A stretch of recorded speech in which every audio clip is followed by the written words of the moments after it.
All right, welcome to part two, titled Why Does Evolution Matter? Here I will be showing why the theory of evolution should matter to Christians. This part addresses the idea of theistic evolution, which is the idea that God used evolution to create life, and this is of growing popularity among Christians. The result is that they see no conflict between evolution and the Bible, and thus accept evolution willingly. However, theistic evolution has some problems. Those who support theistic evolution fail to recognize that evolution, by definition, is a random process. So if God is guiding evolution, then that evolution ceases to be random, which is really no evolution at all.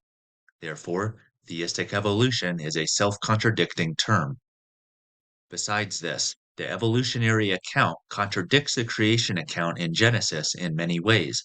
On the topic of death, Genesis says that death only entered the world after Adam and Eve sinned, but evolution says that death has always existed. Humans are at the top of the tree of life, so to say that God used evolution to create humans would mean that very many organisms died to make that happen, which of course happened before sin. That is, the Garden of Eden would have been built on the bones of those who died to make it happen. Now, one could say that since humans are at the top of the tree of life, that God only has to kill animals to evolve as humans. But once the humans had evolved, they were immortal. But saying that animals died before Adam and Eve's sin is not, as far as I know, supported by the Bible. There are few, if any, verses that mention animals dying before the fall. Besides, it would contradict where God calls the creation of non-human life on days 5 and 6 good. If one thinks God used evolution, then one must also accept that the brutal processes contained within it were good.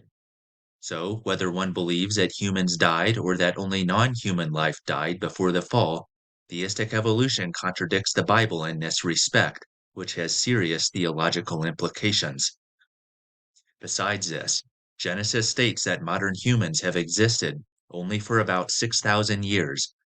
If we add up the genealogies in Genesis and in the Gospel accounts, evolution says that modern man has existed for at least 200,000 years.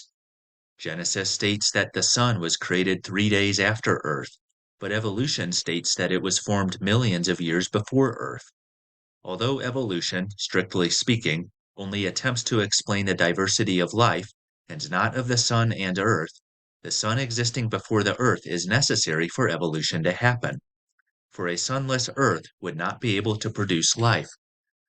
So evolution must necessarily deny this. Genesis says that the fish, which were created on day 5, while fruit trees were created on day 3. So fish were created after the fruit trees. But evolution, which generally states that life started in the water and then moved on to land, states that the fish existed before fruit trees. Genesis says that the birds were created before dinosaurs, which would be included in the land animals. Evolution says that birds came after dinosaurs, having in fact evolved from dinosaurs. The article I got some of these differences from lists about 23 differences between the timelines of Genesis and evolution. I have it in my citations if you want to see more. Concerning the origin of vegetation, Genesis says that God created it in one day. In fact, the Hebrew word that is used for day specifically means a 24-hour period. But evolution says it took millions of years. This goes for about everything. Evolution says that it took billions of years to create what God made in 6 literal 24-hour days. This is just the tip of the iceberg of the difficulties of theistic evolution. Since that is not the point of these videos, I included just enough to make my point convincing.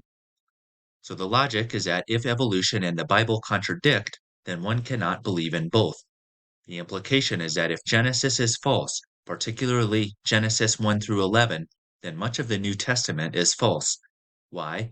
Because these 11 chapters alone are referenced over 100 times in the New Testament, and none of these references imply that they are anything less than literal. So if the events in Genesis are not literal, then the New Testament characters who reference them, Jesus included, are wrong. The Bible is a unit. One can't rewrite or omit a portion of Scripture and expect it to not have consequences. Besides the New Testament references, here is a specific example of how reinterpreting one part of the Bible has effects in other parts. This regards dinosaurs.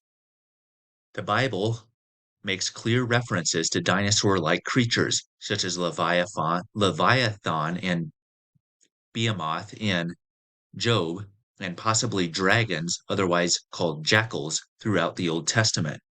This contradicts evolution because it says that these creatures existed alongside man, whereas evolution said they died out about 65 million years before man evolved. So, conveniently, Leviathan is thought to be a crocodile, and Behemoth is thought to be a hippopotamus. The word originally translated dragons is retranslated as jackals, starting right around the time Darwinian evolution was theorized. So theistic evolution, which compromises the Bible in one area, leads to compromise in other areas. Another example, though not specific to theistic evolution, is not taking the flood account in Genesis literally and saying it was only a local flood. Doing this means that God would have broken his word in Genesis 9:11, where he promises to never flood the earth again. There have been many local floods since the time of Genesis. So, Genesis is meant to be taken literally. Despite its difficulties, theistic evolution has been largely advanced in the church. Theistic evolution was brilliantly depicted by Michelangelo on the ceiling of the Sistine Chapel. So there's a good Photoshop visual aid for you. Numerous attempts have been made to reconcile evolution with Genesis 1 through 11. These include the gap theory, the day-age theory, which is that each day in Genesis 1 represents millions of years. There is theistic evolution. There is the day-gap day theory, the framework hypothesis, progressive creation, and many others. All of these attempt to fit millions of years inside Genesis 1. They also attempt to inject God into a random process, which is logically impossible. Now, the key point is that Scripture should be interpreted for what it says, not what culture wants it to say. Receiving pressure to reconcile the Bible with evolution on pain of being labeled anti-science is not a proper motivation for interpreting Scripture. Motivations aside, this does not work out logically. Besides, one is not able to appease the culture we live in simply by explaining away Genesis. The people who want Genesis gone also want the resurrection gone. They want Jesus to be a mere man if he existed at all. They want no miracles to exist, and they generally think the Bible is bogus.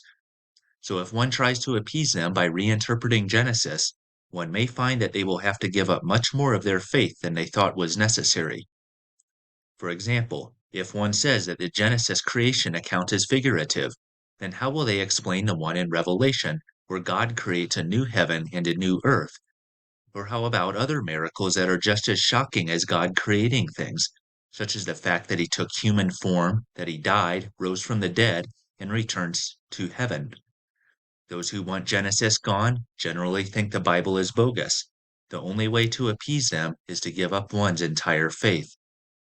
That is the end of part 2. In part 3, I will address the biochemical evidence that is often given to support evolution. See you there.